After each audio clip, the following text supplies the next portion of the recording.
चलिए सीधा आपको लेकर चलते हैं चंडीगढ़, जहां मुख्यमंत्री नायब सैनी क्या कुछ कह रहे हैं कार्यक्रम को संबोधित करते हुए, सुनिए।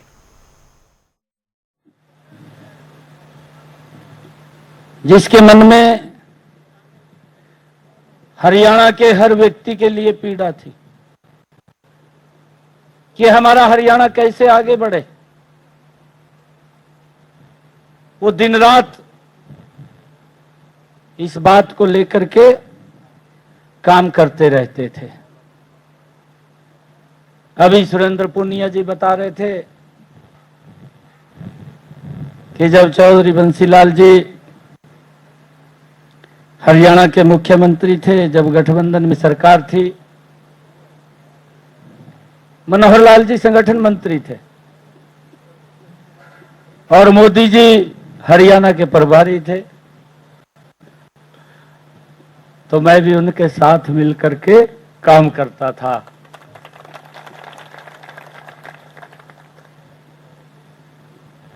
बहुत नजदीक से काम करते थे और आज मुझे खुशी है क्योंकि मेरा भी कई बार किसी न किसी काम को लेकर के चौधरी साहब से मिलना रहा है, क्योंकि पार्टी में काम करते थे, किसी न किसी विषय के ऊपर मिलना होता था और चौधरी सुरेंद्र सिंह जी से भी कई बार मेरा मिलना हुआ है। कोई काम को लेकर के, क्योंकि गठबंधन में सरकार थी,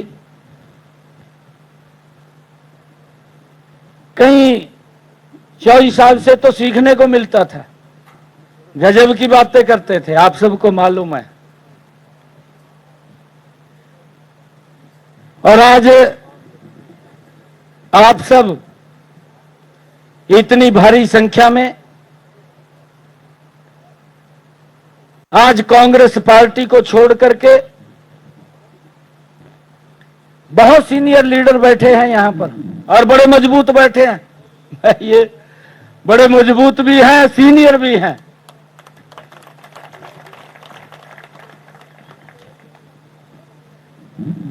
और जब किरण चौधरी ने दिल्ली में ज्वाइन किया, श्रुति चौधरी जी ने ज्वाइन किया, तो कांग्रेस के बड़े नेताओं को कुछ छटपटाहट हुई। एक व्यक्ति ने तो वो हदें भी पार की हैं, हम भी सुनते थे। मैं आज कहना चाहता हूं कि हमारे परिवार में हमारी महिला के सिर के ऊपर ही पगड़ी होती है, यह हमारी संस्कृति है।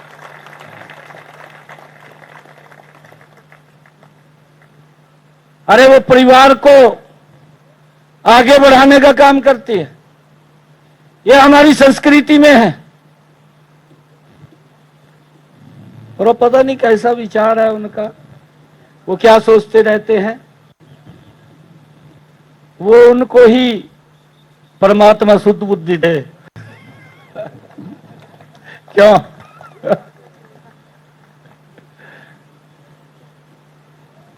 आज तक उन्होंने महिलाओं का, वो जिस प्रकार की बातें बोलते हैं, और ये सम्मान भी नरेंद्र मोदी जी ने दिया कि महिलाओं को 33% का आरक्षण लोकसभा के अंदर बिल पास कर दिया।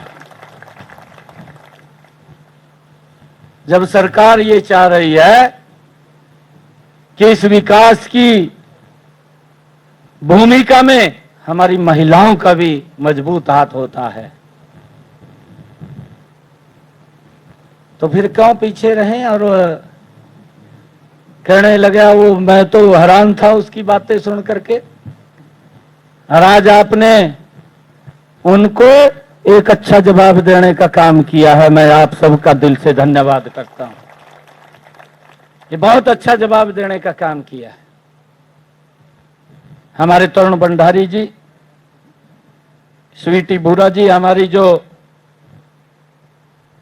भारत की बेटी है और जिसने भारत का नाम ऊंचा करने का काम किया है, वो भी आज हमारे बीच हैं। और आज कांग्रेस पार्टी से जिन्होंने चुनाव लड़ा है, कांग्रेस प्रदेश के कई पदाधिकारी हैं, कार्यकारिणी के कई सदस्यगण हैं, कांग्रेस के जिला के प्रमुख कार्यकर्ता हैं, कांग्रेस के ब्लॉक के प्रमुख कार्यकर्ता हैं और एआईसीसी के प्रमुख डेलीगेट बैठे हैं, जो आज कांग्रेस को तिलांजलि दे करके भारतीय जनता पार्टी नरेंद्र मोदी जी के साथ खड़े हुए हैं। जिला के पार्षद हैं, ब्लॉक समिति के हमारे मेंबर हैं, काफी संख्या में सरपंचगण हैं। आज ने भी भारतीय जनता पार्टी की सदस्यता वो ग्रहण की है। समाज के बुद्धिजीवी भी हैं, एडवोकेट्स हैं, हमारे यहां पर डॉक्टर्स हैं, जिन्होंने आज भारतीय जनता पार्टी की सदस्यता को ग्रहण कर रहे हैं। और हमारे बीच में बहुत ही महत्वपूर्ण सामाजिक और धार्मिक संगठनों के पदाधिकारी भी हैं, एक्स ब्लॉक के प्रेसिडेंट भी हैं,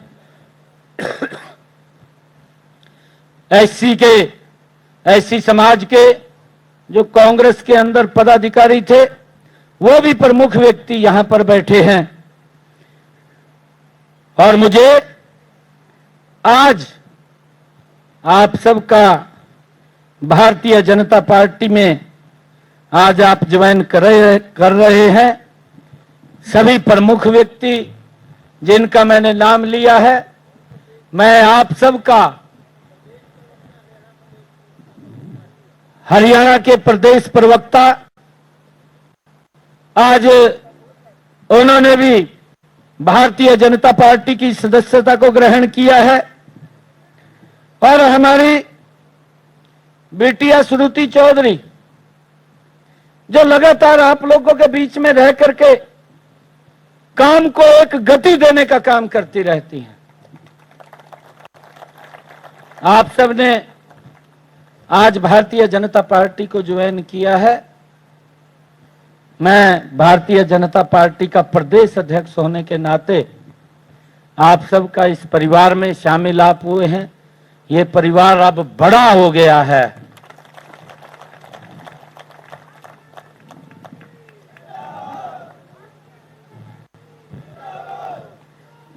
और मैं आप लोगों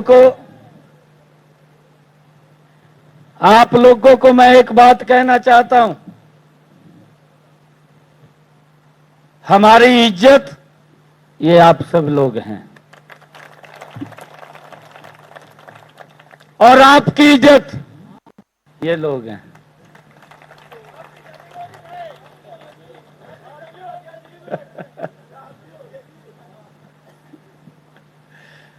मैं भी उसी में हूं।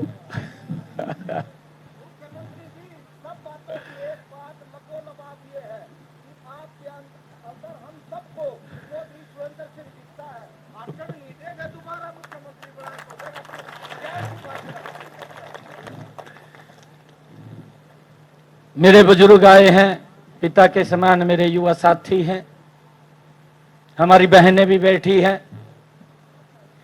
बहुत प्रबुद्ध जन बैठे हैं। आप सबका मैं भारतीय जनता पार्टी में आज शामिल होने पर बहुत बहुत स्वागत और दिल से धन्यवाद करता हूं। आप सबको दोनों हाथ जोड़ करके राम राम भी करता हूं, और आप लोगों को विश्वास दिलाता हूं कि हम हरियाणा के विकास में सभी 36 बरादरियों को साथ लेकर के मजबूती से नरेंद्र मोदी जी के नेतृत्व में आगे बढ़ाने का काम करेंगे।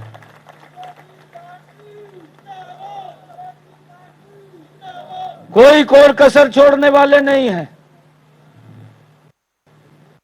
और एक और बात बता दूं, भाइयों, हम मिलकर के, श्रुति चौधरी जी, किरण चौधरी जी और हम सब पार्टी के नेता मिलकर के आप सबके आशीर्वाद से, अभी चौधरी किरण चौधरी जी क्या बोल रही थी कि इस प्रकार का देश के अंदर वातावरण खड़ा करने की कोशिश की गई कि जनो भाई कल ही शपथ ले लेंगे। उसके दिमाग में नहीं है। वो प्रधानमंत्री जी ने उसको समझाया लोकसभा में। प्रधानमंत्री जी कहने लगे कि बच्चे ने 99वां नंबर ले लिए परंतु उसको यह नहीं मालूम था भी कितने में से लिए।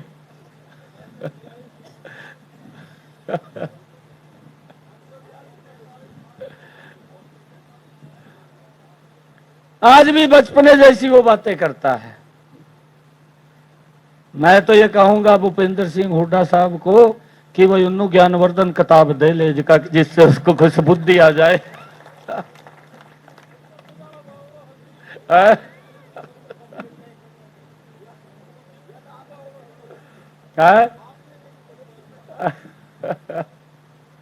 नहीं, कुछ ना कुछ ठीक तो बोलना चाहिए।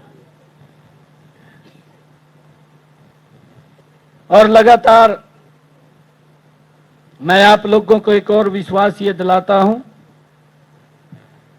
आप सब आज इस परिवार में शामिल हुए हैं।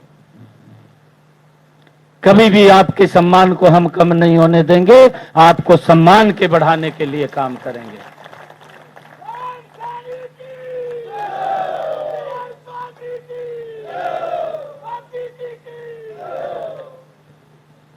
भाइयों, पूरे हरियाणा प्रदेश के कोने कोने से आप लोग यहां पधारे हैं। मैं आप सबका खुले दिल से, खुले मन से मैं आपका स्वागत करता हूं। और आप लोग कभी भी आइए, कभी भी मिलिए आकर के। हमारा सबका एक ही मिशन है। अब मिशन है कि हरियाणा को और मजबूती देते हुए तीसरी बार कमल का फूल खिलाना है। नरेंद्र मोदी जी के नेतृत्व में, उनके दिशा निर्देश में, उनकी गाइडेंस के अंदर हरियाणा को विकास की और ऊंचाइयों के ऊपर पहुंचाने का काम करेंगे। भाइयों, मैं ये भी कहना चाहता हूं, अभी किरण चौधरी जी ने भी उसकी बात की है कि उनके पास कोई मुद्दा तो नहीं था, कोई विषय भी नहीं था। बोलने के लिए तो कुछ ना कुछ चाहिए, और जब कुछ ना कुछ चाहिए तो फिर वो संविधान की किताब ही उठाकर खड़े हो गए। बोलना तो था, जब बोलने के लिए कुछ नहीं है तो संविधान ही फंस गया।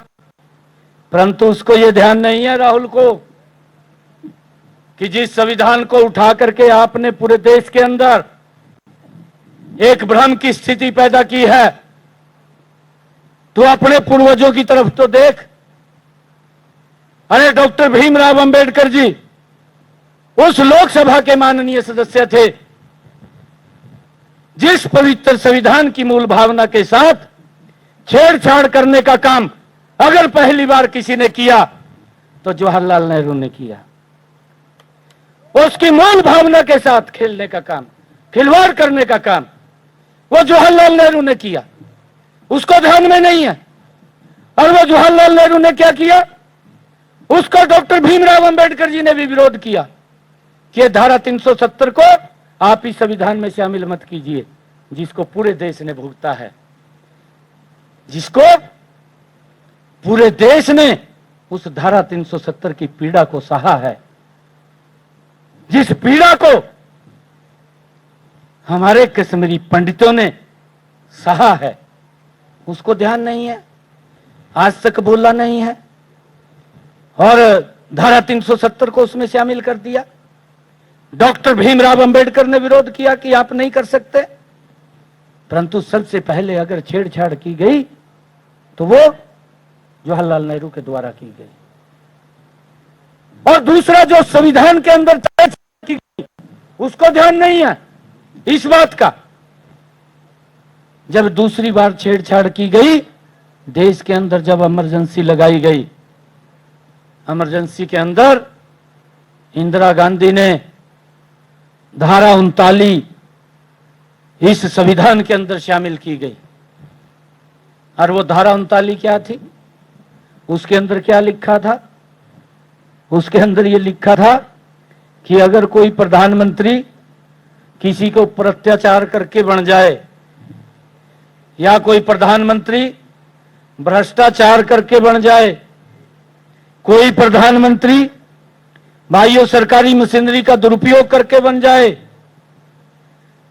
या किसी के ऊपर वो कोई भी उसके ऊपर इल्जाम हो और वो प्रधानमंत्री बन जाए, तो उसको मान्यता देनी पड़ेगी। ये अमेंडमेंट ये इसने किया था। ये संविधान की मूल भावना के साथ छेड़छाड़ थी। अरे अगर कोई भ्रष्टाचार में प्रधानमंत्री फंसा है, उसको बचाने के लिए उस संविधान के अंदर परिवर्तन किया गया। और हमने इस तीसरी पीढ़ी में भी देखा है। अरे इनके प्रधानमंत्री ने कैबिनेट के अंदर बिल पास किया, ये तो खाली सांसद था, ये तो इसके पास पावर भी नहीं थी कुछ भी। अरे ये लोकसभा में खड़ा होता है, उस बिल को उठाता है और उसको तार तार कर देता है, वो उसके ऊपर फेंक देता है। कहां संविधान था? कहां लोकतंत्र था? कहां वो पवित्र संसद का मंदिर था? कुछ भी नहीं देखा। किस प्रकार की हालात किए भाइयों। जो लोग ये संविधान की बुक उठा करके ये दुष्प्रचार कर रहे हैं, इस देश से माफी मांगनी चाहिए। इन लोगों ने इस देश से माफी मांगनी चाहिए। ऐसे लोगों को तो इनका एजेंडा है। हमारे बुजुर्ग बोलते हैं, हरियाणा के अंदर एक कहावत है कि काठ की अंडिया एक बार चढ़ेगी, बार बार नहीं चढ़ेगी। बुजुर्ग कोई बात तंत्र निकाल करके बोलते हैं, झूठ ज्यादा लंबा नहीं चलता। अरे इस बात का भी भाई ध्यान रखियो, एक बड़ा और झूठ पता नहीं कौन सा तैयार कर रहे हैं, वो लाकर छोड़ देंगे जा उससे बचना भी है, बचाना भी है। क्या हालात की है। उस नए झूठ से भी बचना चाहिए। और आप लोगों को मैं इस बात के लिए आश्वस्त करता हूं, हरियाणा प्रदेश के 36 बरादरी के लोगों को साथ लेकर के इस हरियाणा प्रदेश को मजबूती से आगे बढ़ाने का काम करेंगे। भाइयों, आप सब इतनी भारी संख्या के अंदर आए हैं, आप सबका मैं पुनः बहुत बहुत स्वागत भी करता हूं, आप सबका दिल से धन्यवाद भी करता हूं। आप आज भारतीय जनता पार्टी के सदस्य आप बन जाएं, इसके लिए आप अपना मोबाइल निकालिए, एक नंबर डायल कीजिए। है? अच्छा, ले रहे हैं, ले रहे हैं। चलो वो लिख लियो, 78200 78200 78200 78200 78200 78200